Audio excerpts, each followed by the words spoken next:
pushing the boundaries of expectations, and rewriting the rules of adventure are the reasons we get up in the morning. This is a way of life, a huge and growing community of explorers and adventurers, leading the way, blazing new trails, and raising the bar. We share your hunger for a life without limits, and we know you'll stop at nothing to get there. Howdy do, greetings, welcome back KB Creators for another adventure of advancing our best lives, our minds, our bodies, our souls together to manifest whatever we can imagine to manifest. StephenCanyon.com is the website. Is that your foot under the table? No. How are you, Maggie? Howdy do. Did I say the website is StephenCanyon.com? Yes. I think I did say that. And follow you on Instagram at Stephen Canyon, Facebook, Stephen Canyon CO. Text you 844-844-0049. Those are the digits. Hey, I would not have a problem with chocolate if they just called it something else. You do have a problem, though. At least you can admit it. That's the first step to recovery. Yes. But shouldn't, if they called it, I don't know, something other than chocolate, I could probably do without it. I don't believe that. I think they could call it doesn't just the word chocolate send shivers up your spine? Because it's chocolate, yes. Exactly. No. It doesn't. You mentioned three. Hi, everybody. Mag, you mentioned three very specific, amazing meals that we've had. And just. That was this morning, wasn't it? And we were talking about it. And each one of those, I noticed as you were describing those meals that they also were associated with a special place. Oh, well, yeah.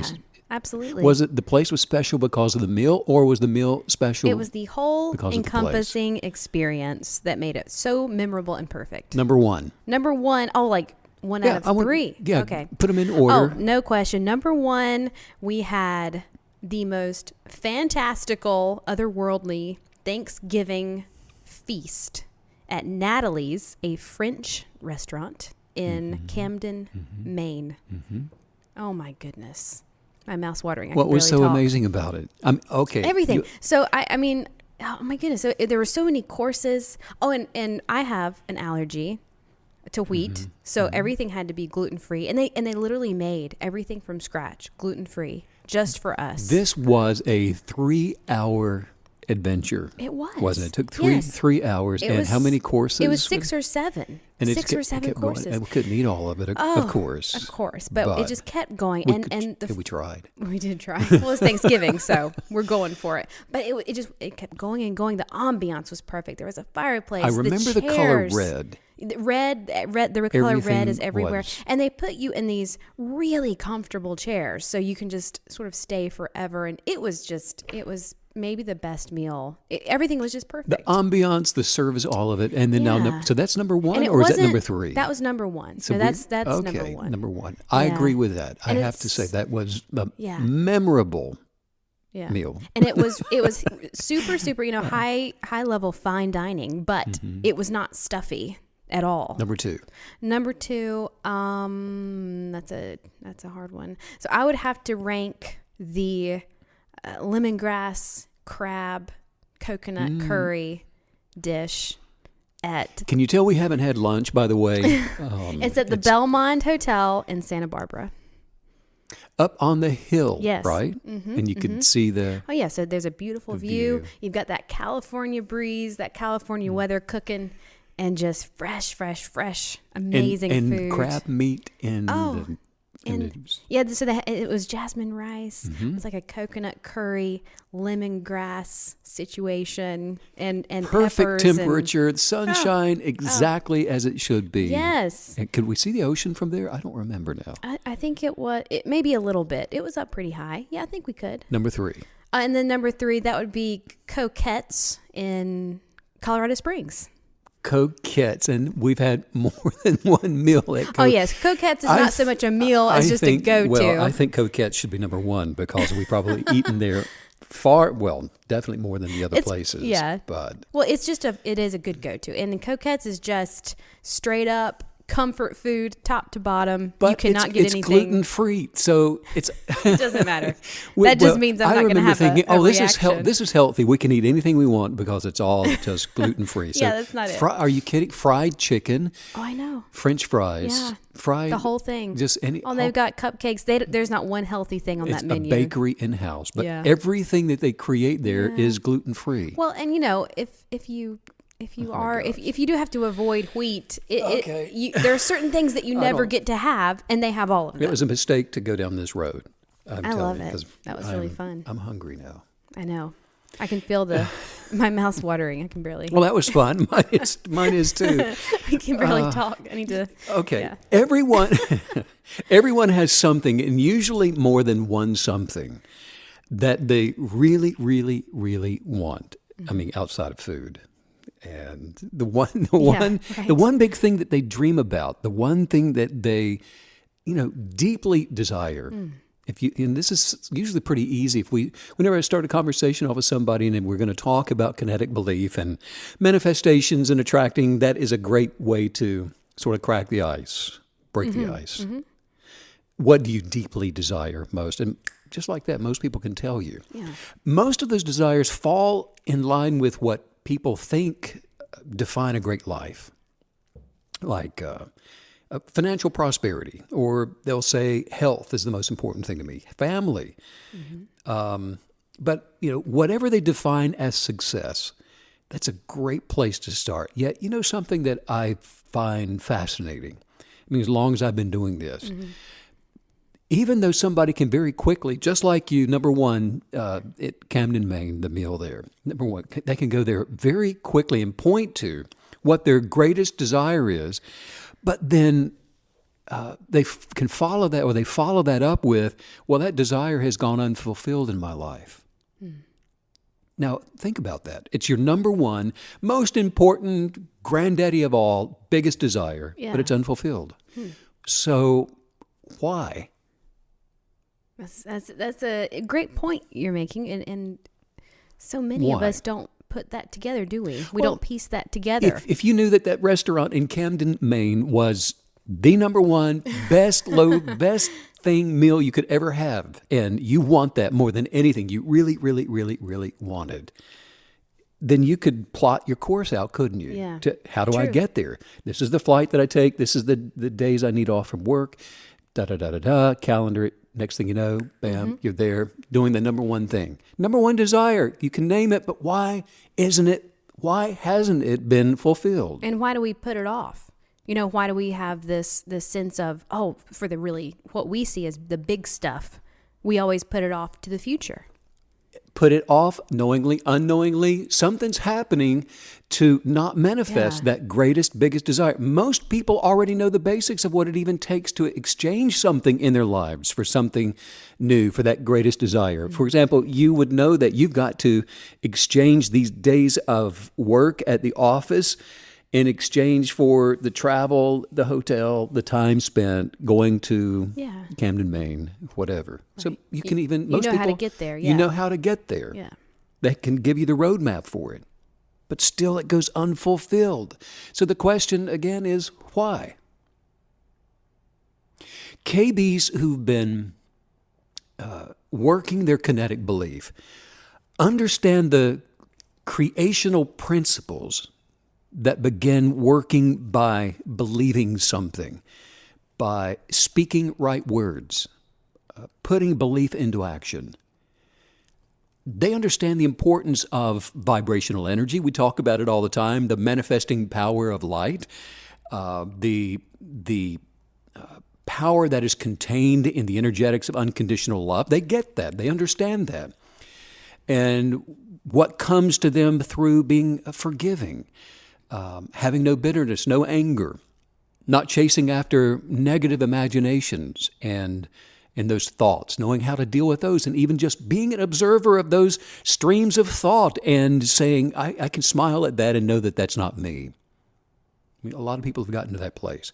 But if you've been pursuing each of these things and it takes continual pursuit, like we're talking about the Camden, Maine or whatever, the continual pursuit of attaching your efforts to those dots along the roadmap that you created for yourself.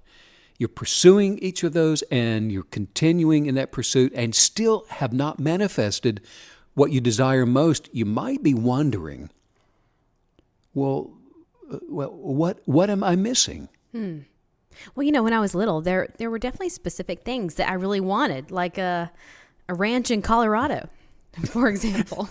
When you were little, you wanted a ranch in Colorado? Yeah. That's admirable, by the way. Oh, man. Well, You're not a are you Barbie. kidding? Okay. You watch Black Beauty one time and you're in. That's what you want. Well, I'm with you, kiddo. A ranch in Montana. But I wasn't, then though, I wasn't at a place. Colorado. Right. I said Montana. Either one. Okay. They're interchangeable, but for me. But then I wasn't at a place yet, because I was a kid, where I could even be in total control of my desires. I knew another kid that, when I was growing up, I knew a kid that wanted a horse. They saw me around on mine, and their dad drove them past a field, they told me, that had a horse in it, and said, okay, you see that horse out there? That's yours. You can't ride it. You can't even go in there to pet it, but that horse out there, that's yours. Dad. And we'll drive past it every once in a while, and you can go, there's my horse. Oh, my gosh. But this is what happens when you're conditioned for permission. That's so true. You have what other people say you can have or not have, and it's going to be on their terms. There are some key hindrances and some really powerful kinetic belief modalities that I think can help you discover why it is that you don't have what you desire most, so that you can begin making a change and turning those things around in your life. If you don't have what you desire most right now, begin today by asking some questions and be honest with yourself. What or who are you relying on for what you desire most? That's great. Are you your income? Are you relying on your income, your connections, somebody that you know or that you think you need to know? Are you relying on the government? In other words, who or what is your source? Because it's easy to say that, well, the universe or God is my source. But if you suddenly find yourself out of a job, you're going to quickly find out who or what your source is by the way that you respond to that. For example, if you panic and you become overwhelmed with fear, you know that you've made your job your source. If you're afraid of losing your job, or you search the internet, and you're asking friends for the answer to some relationship, or you're Google searching some health problem, don't ever do that. Don't ever do that. But if you do that, then the power of your authority and your supernatural dominion as a creative kinetic believer created in the image of the Creator, the supernatural essence of your being who is one with God, is not yet your identity. Wow. So you're saying it's not only who we are, but it's also knowing whose we are that empowers us. Yes, whose we are. Yes, I love that. To unattach from every sense of condemnation and just from the negative identity, those stories we tell ourselves of failure. Yes, certainly. The bias of the Creator uses a lot of different ways to send light and to send wisdom to us. That's beautiful. But if that source is not our only source, and I would underscore only, the only way of advancing your being that you rely upon, then your hope is in the wrong place. Your search is in the wrong place. Your reliance is in the wrong place because you've hitched your wagon to the wrong horse. Without kinetic belief, it is impossible. And I mean it. It's impossible to fully manifest your best life in your relationships, in everything that you do, in the creative expression of self, the unique talent that you've been given to observe and be aware of the universe around you. You cannot fully manifest that. And it's only when you trust fully in the partnership that you have with the abundance of life source energy will you then begin attracting the desires of your soul. Most people look, most people don't dream beyond what they can easily believe is possible for them. Right. They have to be able to see themselves completing whatever it is that they imagine themselves receiving with what they've already accomplished in their life to date. Yeah. But there is nothing in quantum theory, there is nothing in the world's religions, there is nothing in the annals of the history of faith teachers, nothing in the Hall of Records of human achievement that does not agree that in 2021, that all things are possible for those who adhere to and rely on what they believe. All things are possible for those who know how to unwaveringly, kinetically believe. Isn't that it? It seems like most people that will look at something and then think, is that something I can be successful doing? They're qualifying it before they even take that next step. But you're saying that if we measure what we wish we could have or what we wish we could do by what we've done in the past, then, obviously most people will say, I can't do that because I've never done it before. That seems obvious. But, we've even talked before about how the environment that you're growing up in, the examples that you're shown early in life and throughout your life, that's why so many of us tend to stay in the same area, in the same space, because that's all we've known. If you keep thinking the thoughts you've been thinking, you keep imagining what you've already seen, you keep having the same conversations that you've been having, you're going to keep manifesting what you've already have. Yeah. Wow. But the things you desire most far exceed what seems possible. If that is the case, and it's a great way to even pose the question to yourself: do the things you desire most far exceed what seems possible to you? Do you allow yourself to believe for things that are outside what your salary or your circumstances or even your body can accomplish? In other words, have you ever worked out or pushed your physical body beyond the voice in your head that's saying, ouch, you're hurting me. You need to stop right now. I'm tired. Oh, yeah. I don't want to go up another step. Yes. Which we've been doing since we've been in this hotel for, I'm ready to check out, but we've been here for a little while, and we purposed 3 weeks ago, we're on the 3rd floor, to take the stairs. Which is actually the 4th for some reason. Actually the 4th. Because sure. Yeah, that's true, because ground is 0. Yeah, so we take the stairs up and every time we go up and down. Yeah. And when day 1, I'm hearing that voice, ouch. Don't do that. There's the elevator. That was me behind you. you. Oh, is that you? If you haven't yet learned to invert the self, the supernatural self above your natural self, putting down the made-up story of you, and it is made up. If you're identifying with that female voice or that male or that other voice, whatever that voice is in your head, if you're identifying with it, you're hurting me. You need to stop now. You'll never succeed. You'll never make a lot of money. You'll never be whatever. If you're identifying with a voice of failure that you're imagining, it's putting you down, and it's a made-up story of you that to not allow the essence of who you really are to be first place in your life. Look, there are natural limits to everything that's here on the earth, but it is your original, supernatural, one-of-a-kind, eternal self and its abilities to imagine and to desire and to be grateful and to speak and act. Those are the qualities of the eternal being that are limitless, that will have you running up and down flights of stairs, that will have you doing things that you otherwise in the natural would never imagine to be able to do.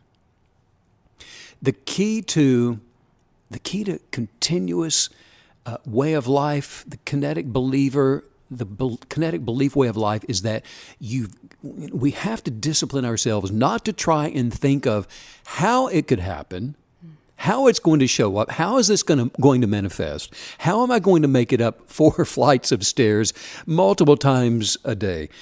Your physical place in the universe, the space that you're occupying, that is all the evidence that you'll ever need that whatever it is that you desire already exists. Now think about this. The fact the fact, the truth, the subjective, the reality, the objective reality that you are occupying space in this universe is all the evidence you need that whatever you desire already exists. And your gratitude for what you desire as having already come to pass, that is the absolute that attracts the limitless. What if you're believing for something and 2 years pass, 5 years pass, 10 years pass, and nothing is showing up? Well, time is passing anyway, isn't it? I mean, you might as well believe for something in the meantime and do so without wondering if you deserve it or not. Well, this really reminds me of something that you've just been really driving home in the podcast lately. You've been saying, if you're willing to stand forever, you won't have to stand for long. Because thinking about how long something may take, it's a form of fear, isn't it? I mean, it's detrimental to our process. Yes, fear that something you desire won't manifest for you. And the relief valve for that is not being willing to wait for it. And everybody has their own timetable, but most people they've got their finger on the relief valve. Mm-hmm. If there was even a remote possibility that the universe was doing just fine without letting go of something that you wish you could have, or if you could possibly come up with something that's so big, so outrageous, that God who created the cosmos would shout down through the corridors of the galaxies and say, whoa, wait a minute, Tom. That's just a little too much, little buddy. I mean, you're awesome and everything, but you've crossed the line with that one. Whoa, hold on here. If you were created with the lifeblood of awareness and of imagination, the ability to see the world ablaze with the light of passion and desire, then everything else is small potatoes. For you not to be able to freely manifest anything that you can imagine to desire would be a mathematical contradiction to an expanding universe, to all things. Okay, let's say that somebody is convinced that they could actually become ultra successful. But then aren't there a lot of people that they're sort of afraid of success? That one has always been, a mystery to me. But I do know, I've known people that had this as, it's almost an ailment. And, that's an interesting question because it's also been kind of a mystery to me. I don't think we're really wired that way, but a lot of people are. Yeah. Afraid, they're fearful of being successful. And it usually, manifests with self-sabotage. Yes. That's how you see it. Self-sabotage, just right before they cross the finish line. Or the end zone, they turn and run in the other direction, or they kick the ball. Right. Yeah. They're obviously toward the opponent's goal. Exactly. If you want that inside joke, listen to yesterday's podcast. Sure. But yeah, we've both seen that. Well, a lot of people do struggle with what I call the not being worthy syndrome. They don't feel like they deserve what they desire, and so they self-destruct. What makes you feel like you have value? What is that? I mean, most people have their identity and sense of self-worth attached to something in their life. Yes. I saw this really great cartoon from an old New Yorker. And, what you're talking about is also a lot of people, it manifests as imposter syndrome. So when they do actually attain success, they feel like they're faking it. And the cartoon was this woman, she looked kind of frazzled, and she said, I don't know if I'm good enough to have imposter syndrome. Sure. Well, in all seriousness, it can be your appearance, or it can be your material belongings, or most often, and by that I mean most always, the opinions of others determine most people's sense of identity. So true. And their sense of self-worth. Many times, a lot of people see their value as tied to their profession, their education, or some other institution. But what happens when those things are no longer there? Right. Whatever it is, imagine that thing is gone. Yeah. I don't know if I told you this. I think I did, but I was many years ago. I don't remember why, and that's not important. But I was. What day was it? What time? Yes, it was on a day much like today. But many years ago, I was sitting in a restaurant. I was by myself over in a little town called Bristol, Tennessee. Okay. Traveling through there, and It was in the middle of the afternoon, and I'm sitting there looking out some windows at just a random parking lot, whatever. And I had the most surreal experience of the sky speeding up, time flying by as I'm looking out, things disappearing, the parking lot falling apart, crumbling, and everything just growing back into the natural environment. It's almost like everything was wiped out, just disappeared. It was so real to me. And I felt like I was just time traveling and seeing these things disappear. But the question that kind of conjures to my mind right now is, what happens if things are gone? What happens if the job is gone? Those things you're relying on are gone. Who are you? What are you? If tomorrow you could no longer do what you do professionally, would you lose your value? I mean, would it change the who of who you are? Because that's what happens to pro athletes, isn't it? And a lot of celebrities, when they're or injured, or they age and they get older. Yeah. We were talking about child actors the other day. All their identity was wrapped up in what they did instead of who they are. Yes. Well, this is also, the empty nest syndrome that people who pour themselves into their children can struggle with sometimes too. Sure. And then so if they lose what they do, if they lose that sense of identity, they don't know who they are anymore. Wow. And this is a really powerful question. This idea of what are the building blocks of my identity? What have I pieced together, and where does it come from? What are the roots of my identity? I was FaceTiming my niece last night, and my sister, her mom, came in the room and told her she needed to think about what she wants to wear to school tomorrow because it's career day. And with, dripping with attitude, she says, "What's a career?" By the way, I was watching that from across the room.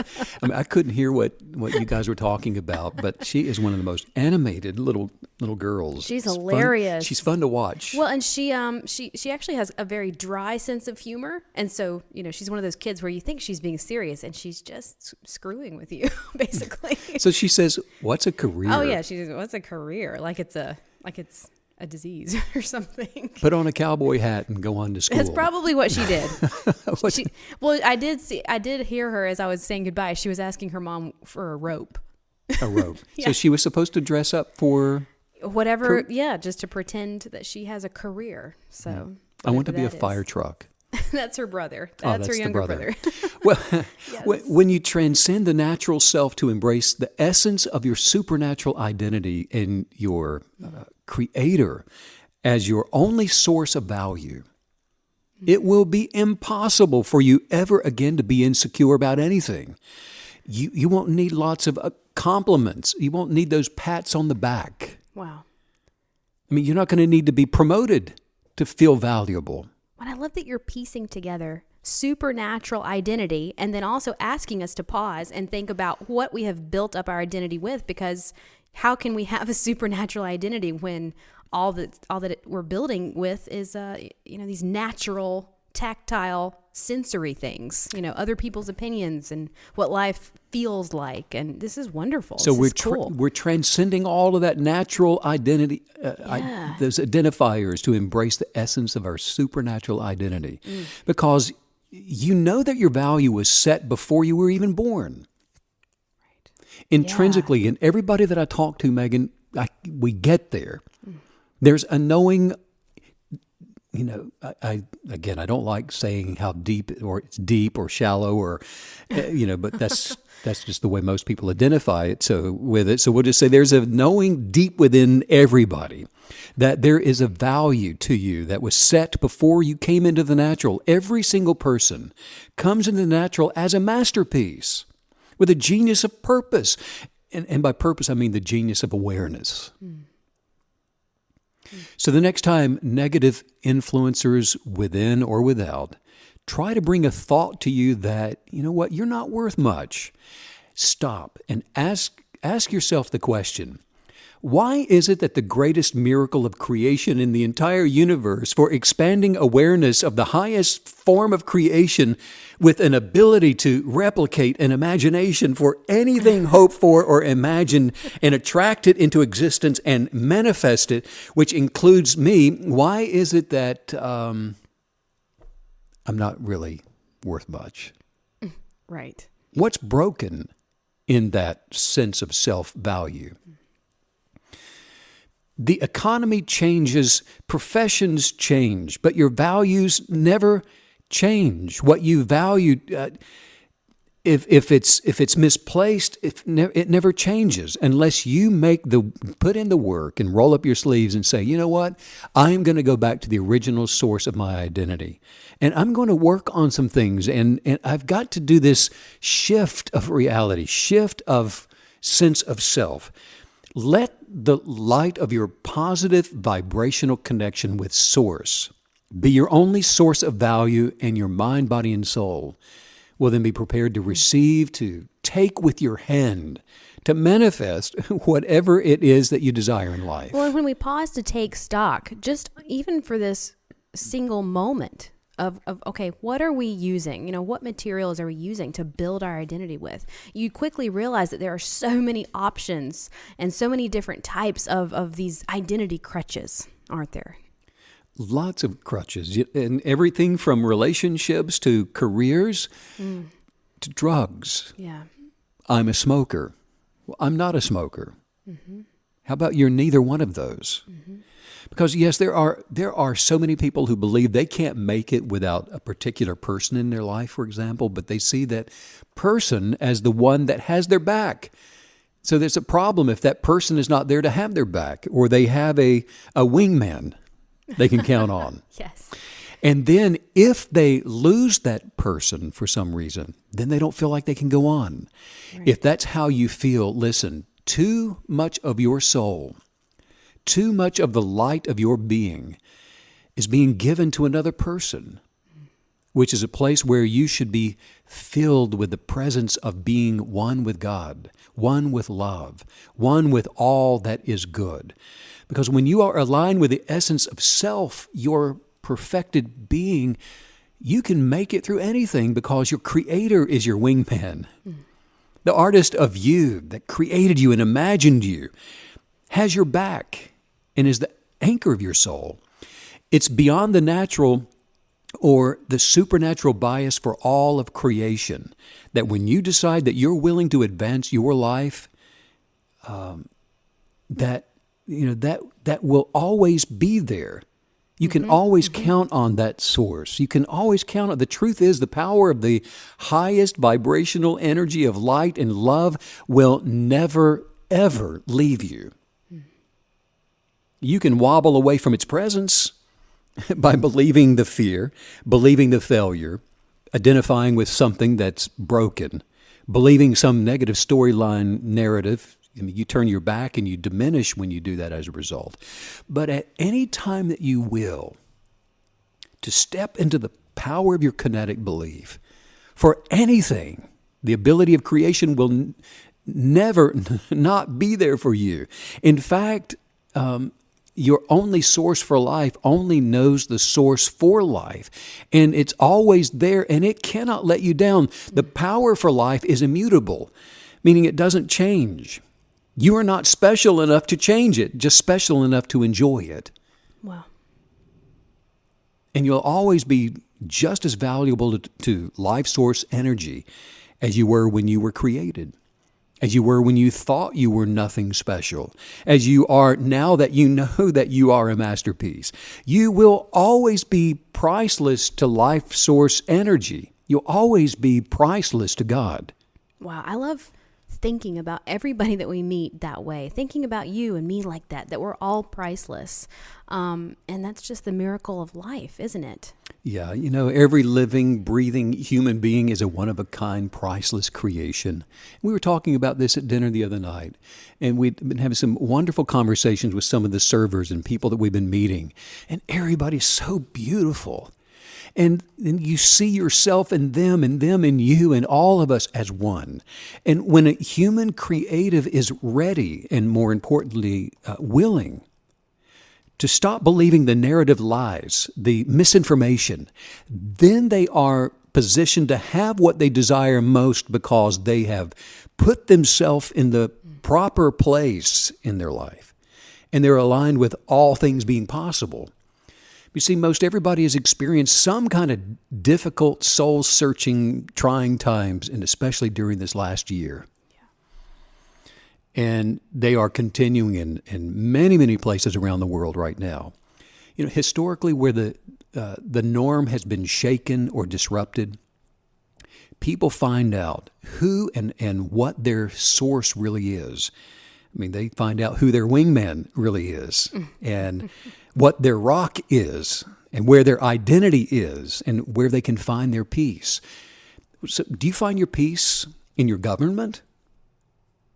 I mean, in the state of some economy somewhere, the state of politics maybe, or in your large supply of toilet paper? I forgot about that. You forgot about your peace? That wasn't in your toilet paper then. Right. There are only two directions we can look for what we need and desire in the natural realm. We can look to who we were created to represent in the natural by being the expression of our supernatural self, operating in the fullness of creative power, able to attract and manifest all things. Or we can look for what we need in our natural false sense of self, consciously aware of needing some kind of validation, being conditioned for permission. That would be a great t-shirt, actually. I'm no longer conditioned for permission, you know. Yeah, I like that. Can we please? Bumper sticker. I want it on my back, though. Walking away.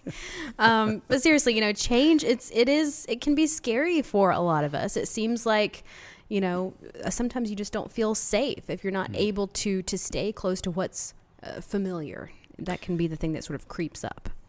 Familiarity. Going to the same place, sitting in the same place, having the same conversations, running around with the same people, doing the same thing, familiarity. You know, most people are shaken to the core and they lose their inner peace when things change because they've been relying on circumstances. They've been relying on conditions. But that is misplacing identity, placing belief where it's just not supposed to be there. That's taking it away from the original source of your inner being and giving it some superficial story in hopes of simply surviving the natural condition. Now, this doesn't mean that we can't have confidence in other people, but the essence of our supernatural being in alignment with God alone should have that major place in all of our expectations. Confidence in people is optional. Confidence in God is not. Yes. I love that. Confidence in people is optional. Confidence in God is not. And confidence in God is not. We were not created to be train wrecks. We were created to blow this universe wide open with the joy of awareness. Yeah. And just look at the life of someone who has learned to make God their only source of identity. Powerful.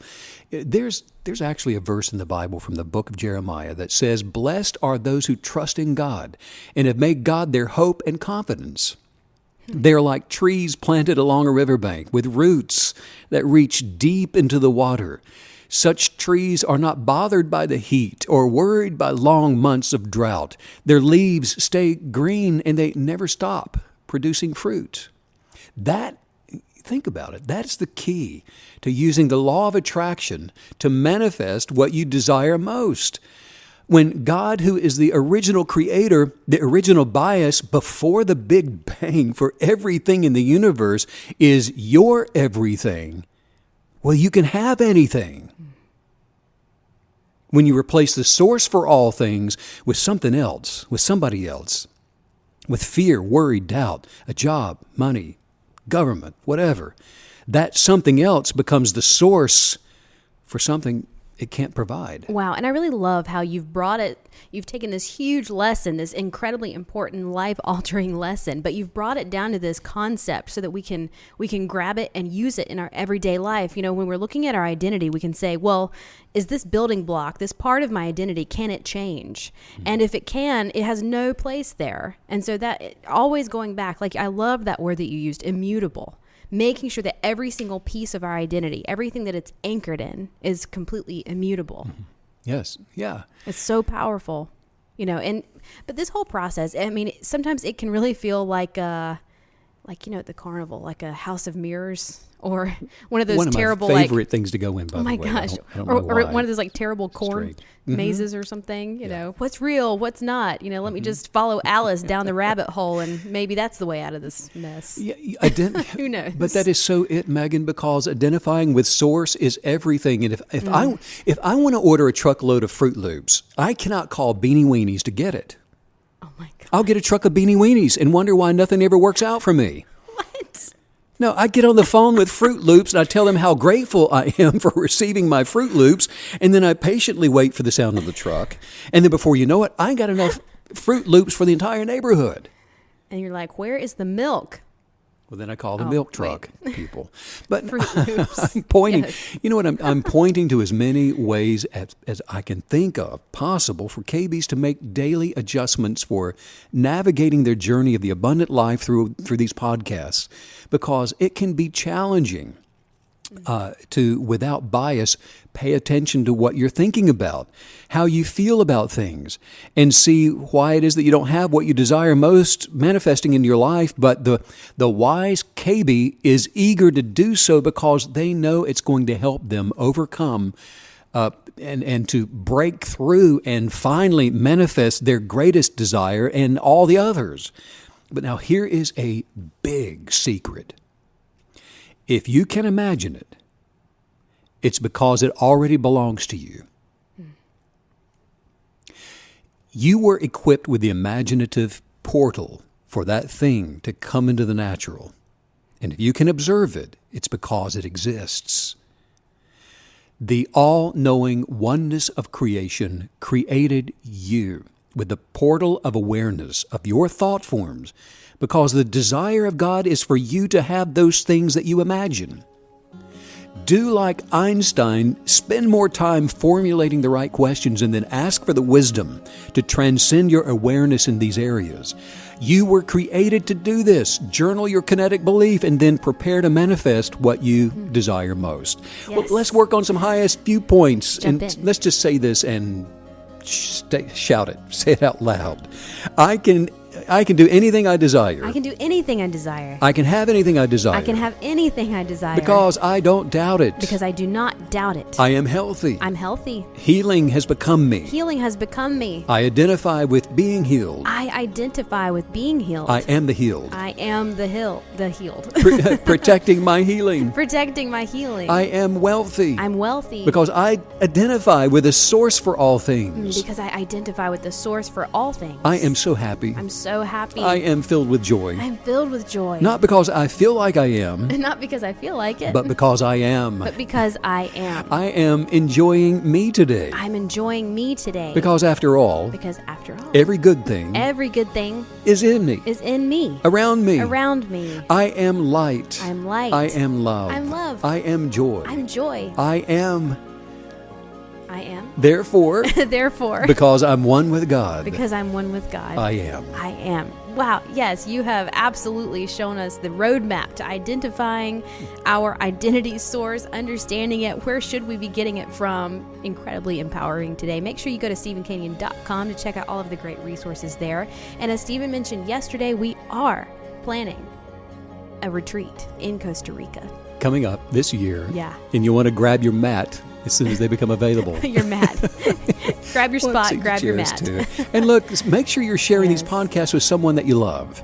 Send it out to someone else, and I think it's a great gift. And let them know that today we're talking about why you should rethink your greatest desires, sending out much love and light to all you KB creatives all around the world. Thanks as usual, Stephen, for all the wisdom. Bye.